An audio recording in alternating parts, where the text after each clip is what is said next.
The Sahara holds secrets beneath its shifting sands, bones bleached white by millennia of sun, bronze weapons corroded by time. The scattered remains of what may be history's most famous vanished army.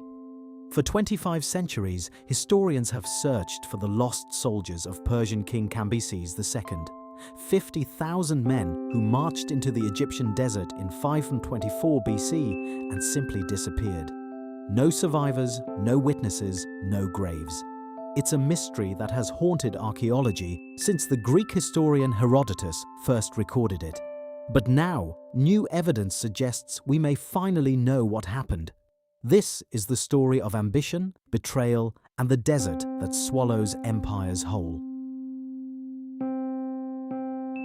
To understand this mystery, we must travel back to the height of the Persian Empire. Cambyses II was the son of Cyrus the Great, inheritor of the largest empire the world had ever seen. In 525 BC, he conquered Egypt, adding the ancient kingdom to Persia's vast domains. But conquest was not enough. Cambyses needed legitimacy. He needed the blessing of Egypt's gods. The most powerful oracle in Egypt resided at the Temple of Amun, deep in the Siwa oasis, hundreds of miles west across the merciless desert. When the priests of Amun refused to recognize Cambyses as the rightful pharaoh, the Persian king's rage was absolute. According to Herodotus, Cambyses assembled a massive force, 50,000 soldiers, the finest warriors of the Persian Empire. Their mission: march from Thebes across the western desert to Siwa, destroy the oracle, silence the priests who dared defy a king. It was a journey of over 400 miles through one of the harshest environments on Earth. But these were professional soldiers, veterans of countless campaigns. They carried provisions for weeks. They had guides who knew the desert routes. They set out with confidence, banners flying, certain of victory. 7 days into the march, they stopped at a place called the Oasis of the Blessed. They resupplied, they rested, and then they marched west into the deep desert. They were never heard from again. Herodotus recorded what happened next based on accounts from the people of Siwa. The army was somewhere in the middle of the desert when a wind arose from the south. Not an ordinary wind, a khamsin, a violent sandstorm that can turn day into night. The Greek historian wrote that the soldiers were eating their midday meal when the storm struck. Sand filled the air like a living wall. Visibility dropped to zero. Men couldn't see their hands in front of their faces.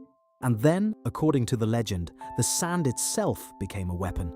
Dunes collapsed.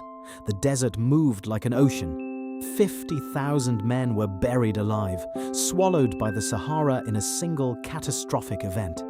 When the wind finally died, there was nothing. No bodies, no equipment, no trace that an army had ever passed that way. For centuries, historians debated whether the story was even true. Herodotus was known for recording legends alongside facts.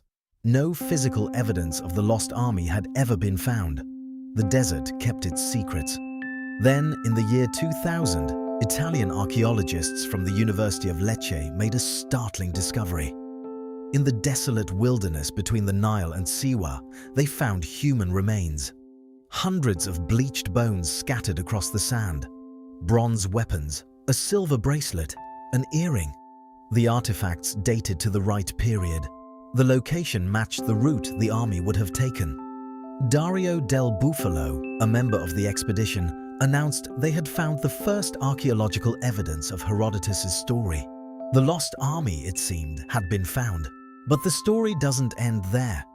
In recent years, a Dutch archaeologist named Olaf Kaper from Leiden University has proposed a radically different explanation. Kaper studied ancient Egyptian texts that Herodotus never saw.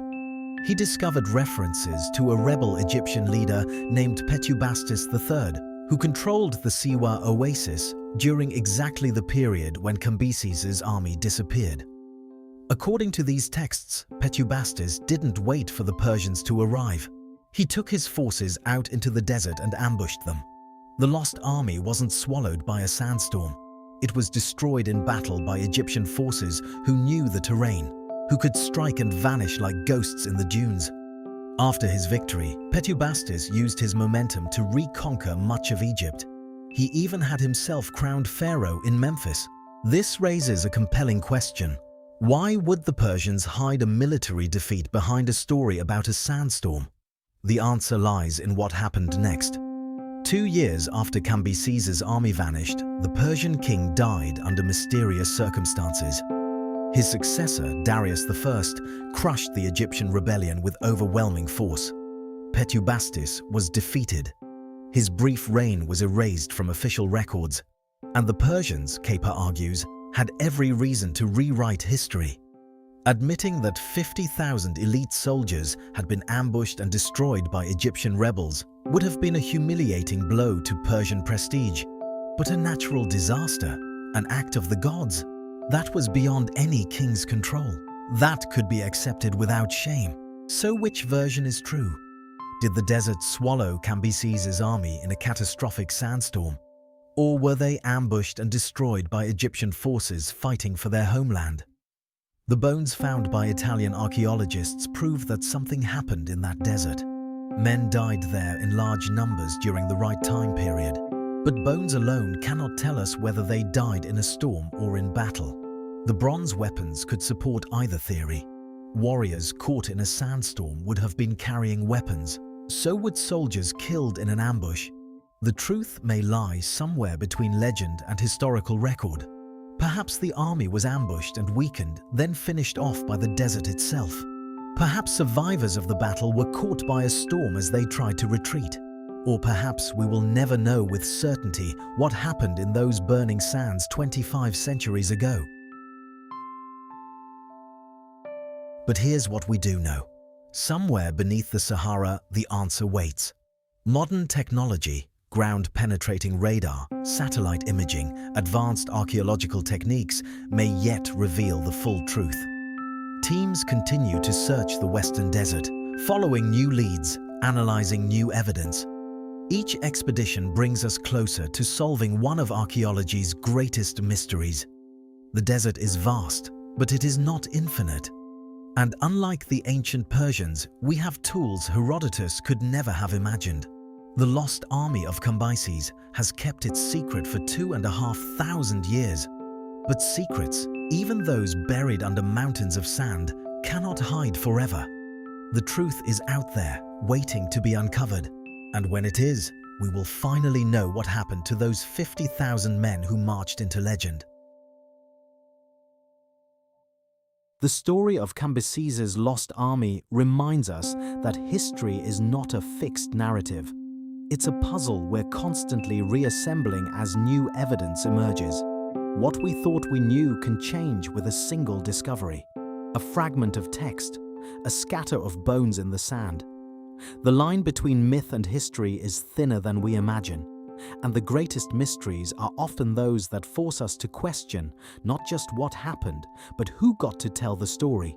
The desert keeps many secrets, but it also preserves them, waiting for the moment when we're ready to listen. If you're fascinated by ancient mysteries and the cutting edge of archaeological discovery, subscribe to this channel.